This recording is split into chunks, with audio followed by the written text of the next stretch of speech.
ही थोड्याच वेळात मीरा भाईंदरमध्ये धडाडणार आहे। राज ठाकरे या सभेसाठी रवाना झालेत। या ठिकाणी पदाधिकाऱ्यांची मोठी गर्दी झाली। मनसैनिकांनी मराठीच्या मुद्द्यावरून मीरा रोडमधील एका व्यापाऱ्याला मारहाण केली होती आणि त्यानंतर मनसेनं 8 जुलैला मराठी अस्मितेच्या नावानं एक मोर्चा काढला। या मराठी मोर्चाला मिळालेल्या अभूतपूर्व प्रतिसादाबद्दल मनसे अध्यक्ष राज ठाकरेंची मीरा भाईंदरमध्ये सभा होणार आहे। त्यामुळे आजच्या दौऱ्यात राज ठाकरे काय बोलणार याकडेही सर्वसामान्यांचं लक्ष लागेल।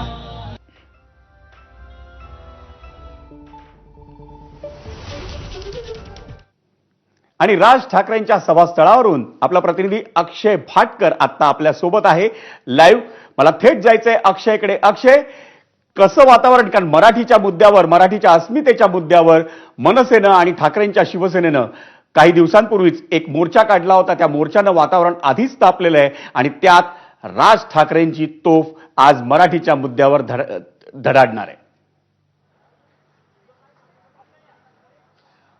अतिशय या ठिकाणचं वातावरण जे आहे जल्लोषपूर्ण आहे, कारण की मीरा भाईंदर शहरामध्ये राज ठाकरे स्वतः येत आहेत आणि ते देखील कौतुकाची थाप या सगळ्या पदाधिकाऱ्यांच्या, या कार्यकर्त्यांच्या पाठीवर मारण्यासाठी येत आहेत आणि त्यामुळे हे सगळे कार्यकर्ते अत्यंत आनंदी आहेत, उत्साही आहेत आणि राज ठाकरेंच्या जल्लोषात स्वागत कसं केले जाईल याकडे देखील सगळ्यांचं लक्ष लागलेलं आहे। मी सध्या त्याच सभास्थळी आहे आणि या सभास्थळीच्या मागे मी तुम्हाला दाखवेन की किती मोठ्या प्रमाणात गर्दी ही आतापासूनच झालेली आहे आणि त्याच्यामुळे जर आपण पाहिला तर या संपूर्ण रस्त्यावर हा जो नित्यानंद चौक आहे किंवा नित्यानंद रस्ता आहे यापासून अगदी 300 मीटर अंतरावरच ते जोधपूर स्वीट्सचं दुकान आहे, ज्या दुकानामध्ये त्या व्यापाऱ्याला मारहाण झाली होती। त्याच्यानंतर हा मुद्दा जो आहे अमराठी आणि मराठीचा तो पेटला होता आणि त्यानंतर आंदोलनं देखील झाली होती। मग त्या आंदोलनामध्ये पोलिसांची जी दडपशाही होती की पोलीस जे विरोध करत होते त्या विरोधाला न जुमानता अनेक मनसैनिकांनी आंदोलनं केली, त्या आंदोलनामध्ये सहभागी झाले, मोर्चा काढला, तो यशस्वी केला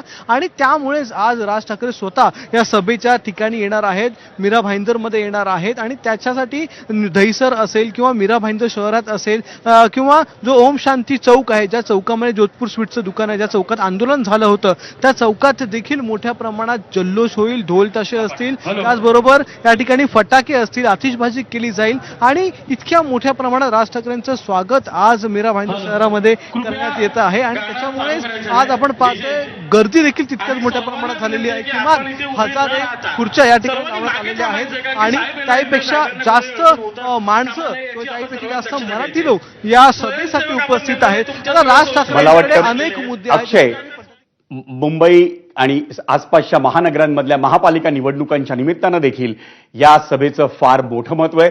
तू दिलेल्या या सविस्तर माहितीबद्दल धन्यवाद। वळूयात पुढच्या बातमीकडे।